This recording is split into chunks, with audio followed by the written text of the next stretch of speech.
Bismillahirrahmanirrahim. Assalamualaikum warahmatullahi wabarakatuh.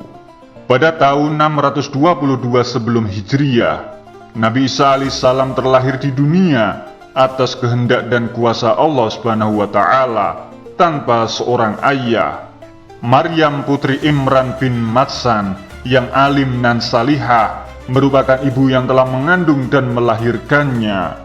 Kelahiran Nabi Isa alaihissalam tanpa ayah ini merupakan salah satu tanda kenabian beliau atau mukjizatnya sebelum diangkat menjadi nabi. Setelah diangkat menjadi nabi, Nabi Isa banyak diberikan mukjizat oleh Allah Subhanahu wa Ta'ala. Beberapa di antaranya termaktub dalam Quran surat Al-Maidah. Ingatlah ketika Allah berfirman, wahai Isa putra Maryam, ingatlah nikmatku kepadamu dan kepada ibumu sewaktu aku menguatkanmu dengan Roh Kudus. Engkau dapat berbicara dengan manusia pada waktu masih dalam buayan dan setelah dewasa. Dan ingatlah ketika aku mengajarkan menulis kepadamu juga hikmah, Taurat dan Injil. Dan ingatlah ketika engkau membentuk dari tanah berupa burung dengan seizinku, kemudian engkau meniupnya lalu menjadi seekor burung yang sebenarnya dengan seizinku. Dan ingatlah ketika engkau menyembuhkan orang yang buta sejak lahir dan orang yang berpenyakit kusta dengan seizinku. Dan ingatlah ketika engkau mengeluarkan orang mati dari kubur menjadi hidup dengan seizinku. Dan ingatlah ketika aku menghalangi Bani Israel dari keinginan mereka membunuhmu dikala waktu engkau mengemukakan kepada mereka keterangan-keterangan yang nyata. Lalu orang-orang kafir di antara mereka berkata, ini tidak lain hanyalah sihir yang nyata. Di antara mujizat-mujizat yang telah diceritakan di atas, terdapat sebuah kisah menjadi bukti kesaksian tanah liat kepada Nabi Isa alaihissalam. Ini dijelaskan dalam kitab Qisas Al-Hayawan fi Al-Quran bahwa tanah liat mengaku dirinya telah mencintai Nabi Isa alaihissalam sebelum dilahirkan. Aku adalah segenggam tanah liat. Sebelum Isa putra Maryam menggenggamku, aku telah jatuh cinta. Ketika aku jatuh cinta, aku memasuki bumi perubahan. Tenang, diam, dan ridho dengan keberadaanku sebagai tanah liat.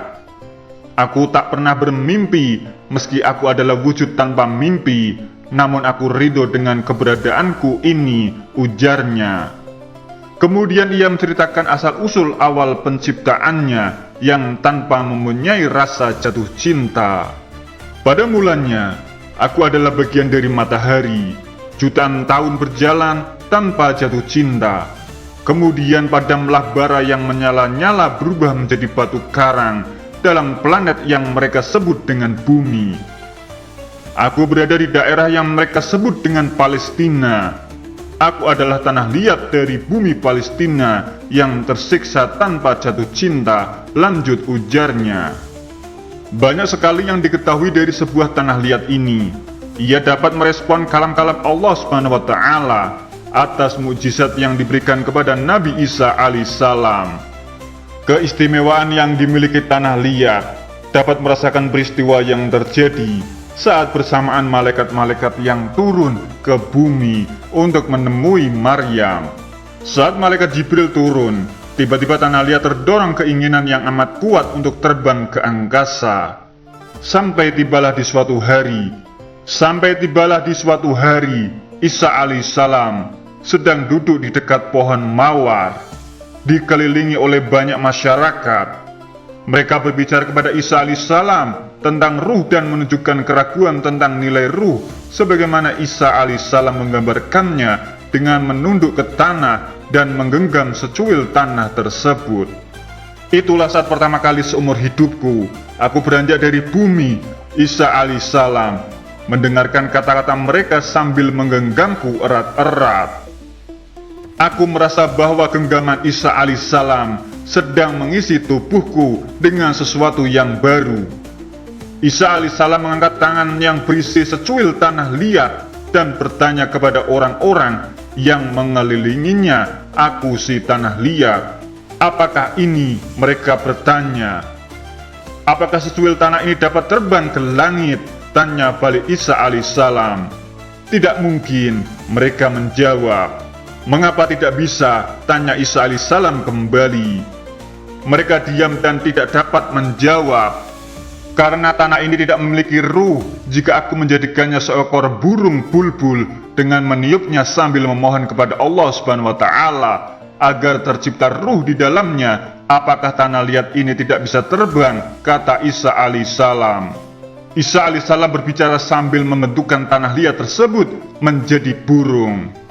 Ketika sudah selesai, tanah tersebut ditiup hingga menjelma menjadi seekor burung bulbul dan terbang layaknya burung-burung yang berterbaran jauh di langit, berkicauan sembari menggerakkan sayapnya.